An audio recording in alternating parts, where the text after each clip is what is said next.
The president put it plainly this week. America's biggest threat isn't Moscow, Beijing, or Tehran. It's here. The enemy from within doesn't lurk in the shadows. It actively combats authorities and the rule of law. Last month, I signed an executive order to provide training for quick reaction force that can help quell civil disturbances. This is going to be a big thing for the people in this room because it's the enemy from within, and we have to handle it before it gets out of control. From the nation's capital to Illinois, Texas, and beyond, we've seen the same threat play out. Organized criminal elements, violent illegal immigrant gangs, or far-left agitators determined to terrorize the rest of the law-abiding public. But under President Trump's leadership, the era of rampant chaos and lawlessness is coming to an end.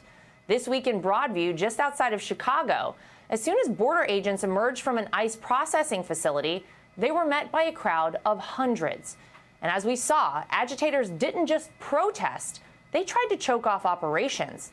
Dozens were arrested, and one man even faces federal charges accused of threatening to kill a Border Patrol agent. Out west in Portland, local officials claim recent anti-ICE protests are small. The record, however, tells a totally different story. Arson, assaults on officers, and an effort by domestic terrorists like Antifa to overwhelm federal sites. That's why President Trump authorized the National Guard to harden federal facilities and support DHS when local leaders can't or won't. And for the crowd calling this unprecedented, here's a newsflash. It isn't.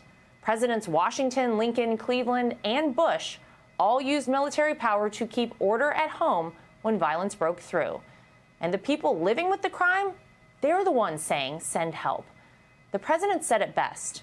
Our oath is to defend against enemies, foreign and domestic.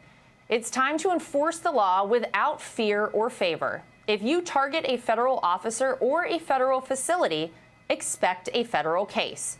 And if a city won't act, the federal government will. That's how we secure the homeland.